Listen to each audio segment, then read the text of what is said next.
All right, seventh graders. For this lesson, we are talking about inclusives and exclusives.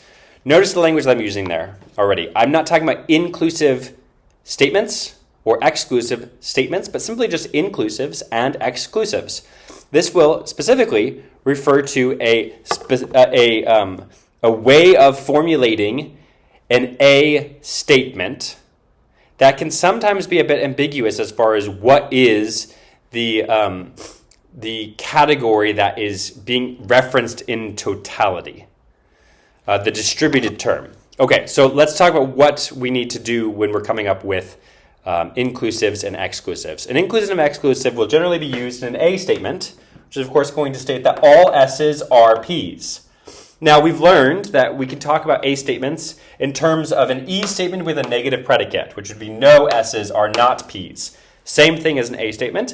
We're going to be focusing, though, particularly on the positive predicate A statement. Okay, I know it's kind of hard to see. I'm trying to do so with the light that I can here.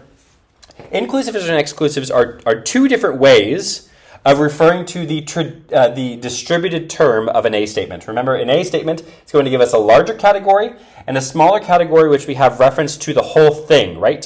When we say all dogs are animals, we're talking about all dogs, and we're talking about in reference to the larger category of which we're not necessarily interested in. An inclusive is going to be specifically focusing on that middle distributed term, or not the middle distributed term, pardon me, the distributed term of the A statement, the S. Meanwhile, an exclusive is going to traditionally be focused on the boundary of that distributed term. An exclusive is going to be telling us where the inclusive is based off of what it's not, and an inclusive is going to be telling us where the boundary is based off of where it is. Okay, so if that's not clear, I have several examples. I'm going to try to move my podium with you as I can. That's what the computer is sitting on. Hopefully this will work in that sense.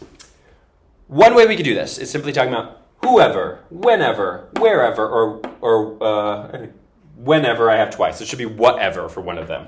Scratch one of those out. Now, all four of these, in addition to whoever, however,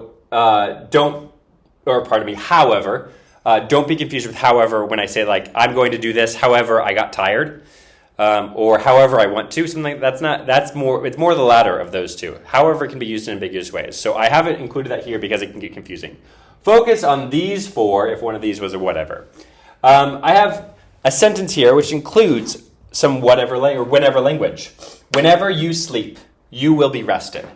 Okay? So let's have the two terms in mind. One of them is a larger category, and then one of them is the smaller category. It could be that these two circles overlap perfectly, but we don't really need to worry about that either way. We do know that at least one of them is going to be entirely distributed.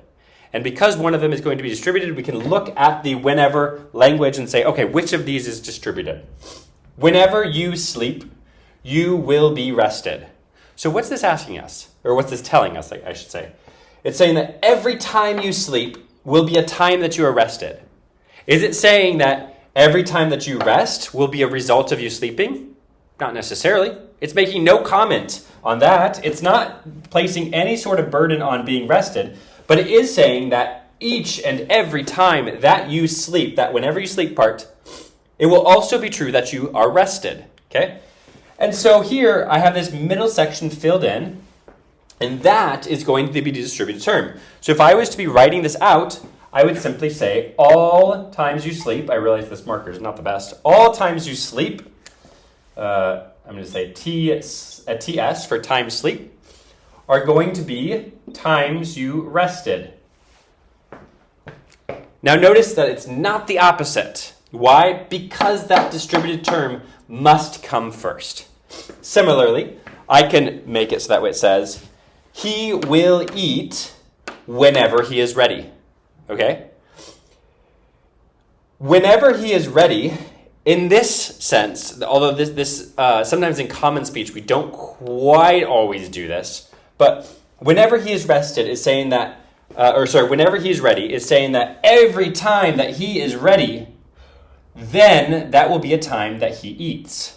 Technically speaking, what we're not saying here is that these will be the only times he eats. He might eat when he's not ready, But we're interested in the fact that whenever he is ready is a time that he's eat. Now, it is a time that he eats. You might see a character in a book or something to say like that will say, "I will eat whenever I'm ready," by which he probably means, or she probably means, "I will eat when I'm good and ready." Okay, that's actually another way of saying that unless I am ready, then I will eat, which we'll get down to that in just a moment. Slightly different. But whenever here is actually saying that at every time that I am ready, then I will eat. And so we could represent that for all the time that I am ready equals the time that I will eat. And this is an A statement that's represented in just this exact same way. Okay, let's move on to here. We have always and never. These are slightly different. As our examples, I took these from the book, I think. I said, Joe always wins at chess. Okay, remember I said that sometimes inclusive and exclusive language refers not to a thing, but to a time. What is this sentence trying to say to us? Well, it's saying that whenever Joe plays chess, then he will win. Okay, so you have to do some translating here. You have to figure out, okay, what is this saying? So basically, if for all times that Joe plays are equal to times that Joe wins. And that looks like a nice, fancy, and distinguished little formula you have there. Let's see if you can't see it from the glare. For all times that Joe plays are times that Joe wins. Okay, that seems to make sense. If I'm looking at my handy-dandy picture, I would say that, okay, the times that Joe wins are going to always be included here. And the times that Joe plays, pardon me, backwards. The times that Joe plays are always going to be included with the time that Joe wins. Now, because this is always, we can actually know that even though we represent A statements like this is a fun A statement because the subject and the predicate are actually just equal to one another, right? Because the time that he plays is equal to the amount of times that he wins. And that's a unique type of A statement. Okay, we can do the same thing with never as well. The last thing that I want to talk about with us is only, unless, and except. Only, unless, and except. These are not technically speaking inclusives. They are exclusives, but the purpose of them is exactly the same. We're going to need to think through these sentences really carefully. If I give you a sentence that says, only the good die young, I am asking a question about who dies young, right? The young dyers, die young, are always going to be the good. So I might say, all of the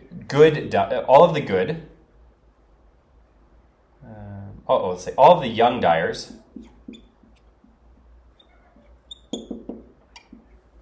are good. And they're part of the good. All of the young dyers are the good. Or you could put it into an if-then statement, which we talked about a little bit in the last lesson, which is if it is a young dyer, then it will be the good. Okay. All right. Hopefully that gives you a little bit of clarity as far as what we're doing with these translations. You're always wanting to keep in mind what is that distributed term. Once you figure out what the distributed term is, you can create the rest of the A statement around that distributed term. And you can kind of just simply plug and match, and lo and behold, we'll be able to create an entire categorical statement from there.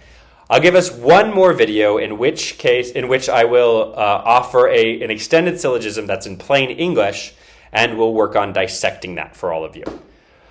All right, hopefully this helps a little bit. I know this one's a bit more convoluted because you have to think through it pretty carefully, but once you start practicing that skill, you'll find that it works a lot easier.